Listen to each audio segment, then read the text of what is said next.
ओम श्री गणेशाय नमः।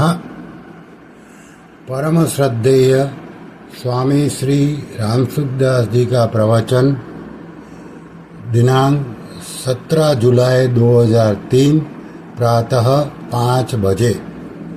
विषय है जीव की उत्पत्ति।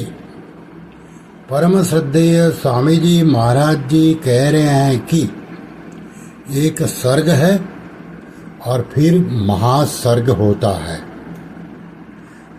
प्रलय होता है, फिर महाप्रलय होता है।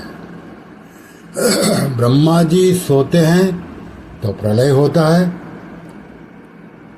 उठते हैं तो सर्ग होता है, और महाप्रलय वह होता है जो ब्रह्मा जी भी शांत हो जाते हैं तो एक बात कही जाती है, ध्यान दो आप।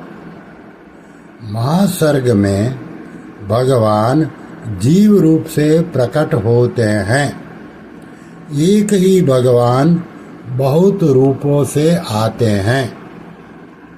ईश्वर अंश जीव अविनाशी।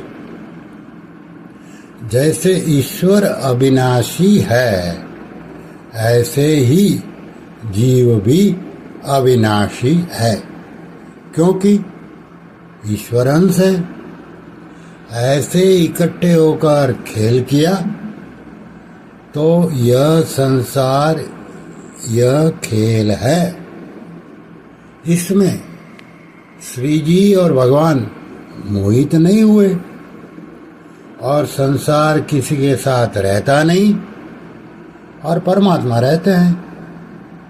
परमात्मा कभी वियुक्त नहीं होते। बाकी जीव खिलौनों में लग गए। लगना चाहिए भगवान में, लग गए खिलौने में।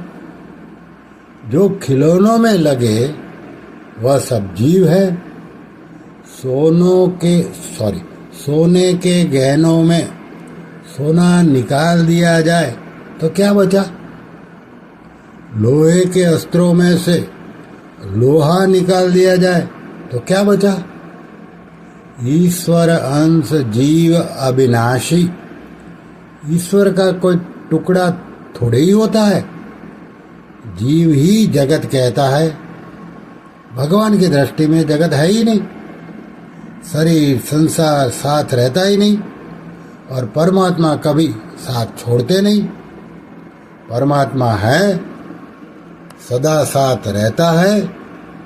महासर्ग में भी तिल जितनी चीज हमारी नहीं है, पूरी सृष्टि में अपनी चीज नहीं है, तो यह प्रकृति का खेल है। भगवान अपरा प्रकृति रूप से 8, परा प्रकृति रूप से 1 और एक भगवान, ऐसे 10 हुए। तो भगवान सबके साथ में हैं, सबके हृदय में रहते हैं। तो अपनी चीज तिल जितनी भी नहीं है। अपने तो भगवान है, क्योंकि भगवान ही अपने हैं, तो भगवान हमारा है। परमात्मा सब जगह व्यापक है, उनके साथ में हम हैं। नारायण नारायण नारायण। श्री कृष्ण शरणं मम। श्री कृष्णार्पणमस्तु।